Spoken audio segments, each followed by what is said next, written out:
Hello, and welcome to Scatter Sunshine, a place where you can hopefully find a little bit of positivity for your day at my expense.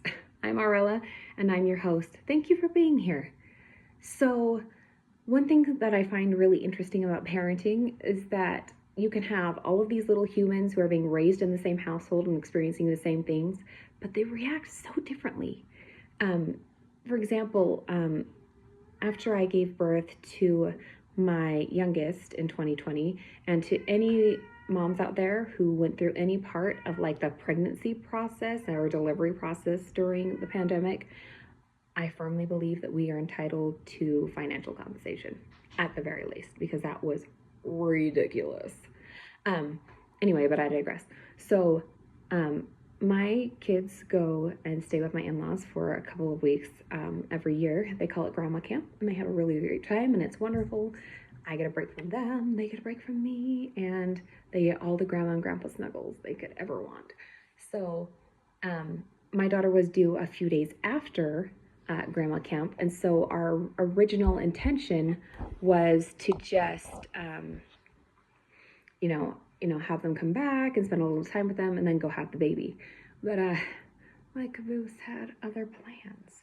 And so I actually went into the hospital the day that they were supposed to come back.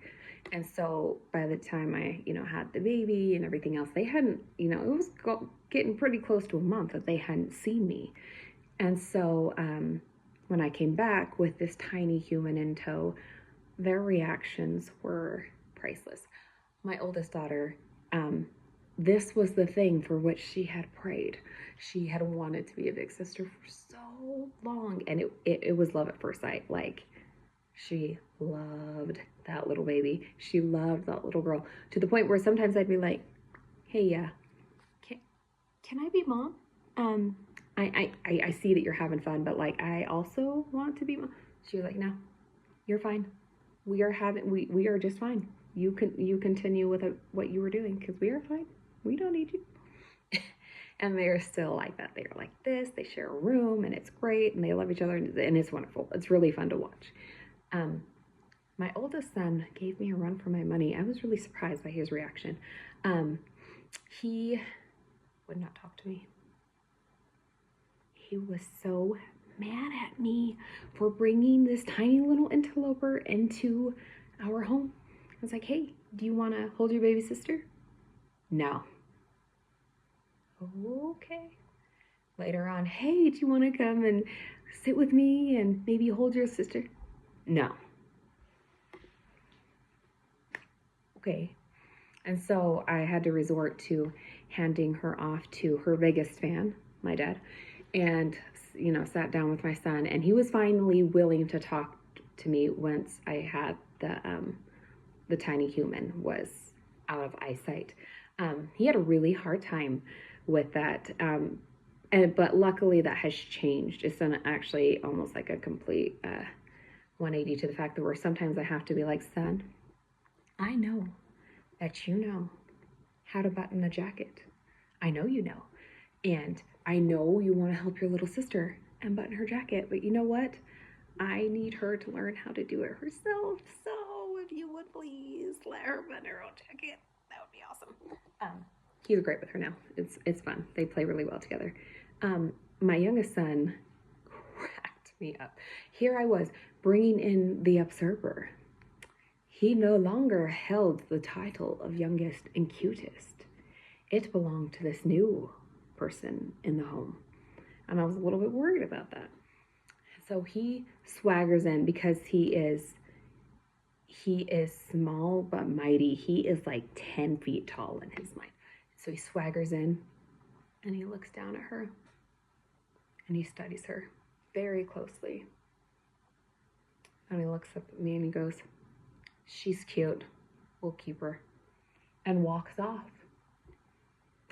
I was like, I'm not sure what kind of reaction, like, oh, thank you, kind sir, for your stamp of approval, without which we would have to return this infant for one that was more suited to your taste. Thank you, good sir. Like, no, that's not how this works. But it was funny because he doubled down on it later. We were calling my sister and doing the FaceTime thing, and she was doing the, oh, she's so cute, you think? And he was like, yeah, she's cute, so we're gonna keep her. Like, again, like, not your call. And they are still very close to this day. In fact, I think they might even be closer than her and my oldest daughter, but there is starting to become a little bit of friction. And the friction is because he is the big brother. He takes pride in that. And unfortunately for him, she's starting to catch up to him as far as height goes. And so, he has to, he's very adamant. I'm the big brother. I need to be bigger than her. I'm like, you're going to have to start eating your vegetables then, my dude, because like she's catching up really quick. So anyway, that's fun. I thought it was a fun observation to see how kids react so differently to different situations, even though they live in the same house and they have the same parents, and they all react. So to your parents who are like, how come with this kid it was like this, and when I did this exact same thing, it's not you, it's them. And that's good, but it's not you, it's them. And I wanted to end this episode on a note that isn't exactly funny, but I think you'll enjoy it just the same. So it is fall, moving into winter. The kids are back in school, which means it has begun. Cold and flu season. To all my caretaker warriors out there, be strong. This year has had some doozies already. Like, we got the humidifiers out. We got NyQuil stocked up. We have ibuprofen. Like cough syrup. Like, it is on. It is already on. And we are what? Like, barely into November? Like, oh my gosh. Anyway, so as I said, it has begun. And so, my children have, they don't want to share until it comes to germs, and then they want to share with anyone and everybody. So we have already had, a round of, really nasty colds go through. And so, I was working in my kitchen, and I was running on like day 3 of crap sleep.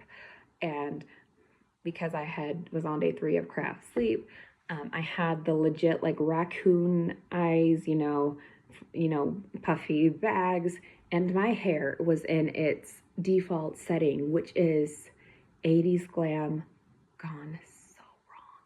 Like, my hair is up here and it's everywhere. And I was like, I deal with it today. I'm not doing it. So needless to say, I was not feeling particularly at peak physically. Not anywhere close. I was wearing like sweats and a t-shirt, and I was cleaning in my kitchen, the never-ending story that is kitchens.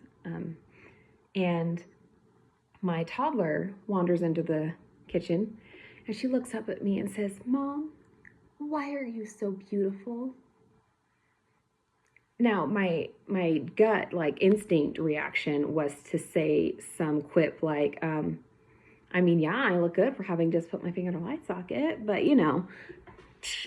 but I decided, nope, I'm not going to react that way this time.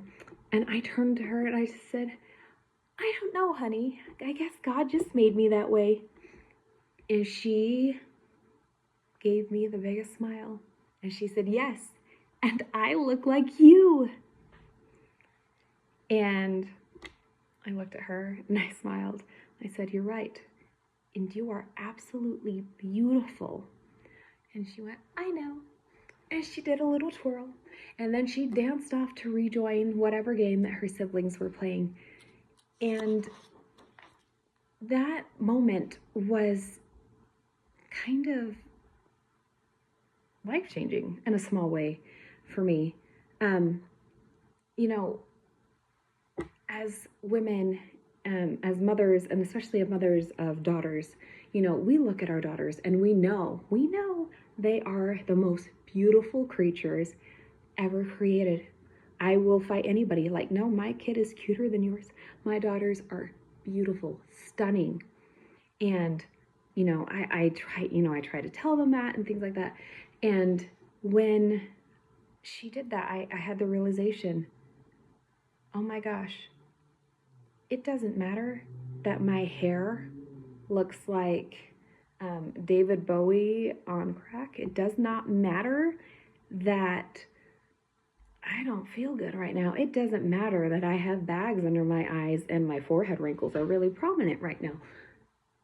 To her, I am the most beautiful woman in the world. Our daughters are told over and over and over again all day, you look just like your mom.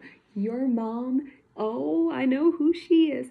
And so as I was having this realization, I realized it is my responsibility to treat myself with that same kindness, to treat myself with that same positivity, so that when she is told, you look just like your mom, she's not hearing, if only I could lose a couple more inches. When she hears, oh, I know who your mom is, she's not thinking, she's not hearing my voice saying, I need to do something about these crow's feet. No, I need to make sure that I am showing her confidence, that I am not demeaning this beautiful body that I have in front of her, because I am the most beautiful person in her world, just like she is the most, my kids are the most beautiful people of mine. So to your moms, especially of girls, please give yourself grace. You are beautiful. You are the most beautiful people, the most beautiful person in your children's world. And that's an amazing thing. It's another reason why children are so wonderful, because they help you see yourself more accurately. And I hope that, maybe this helps somebody out there who struggles. I know I do. To all of my caretakers out there, you're doing awesome. You really are. Raising kids is hard, but it's beautiful and it's amazing. And remember to scatter that sunshine, and you might just find the rainbows you need and are looking for. Have a great day. Bye.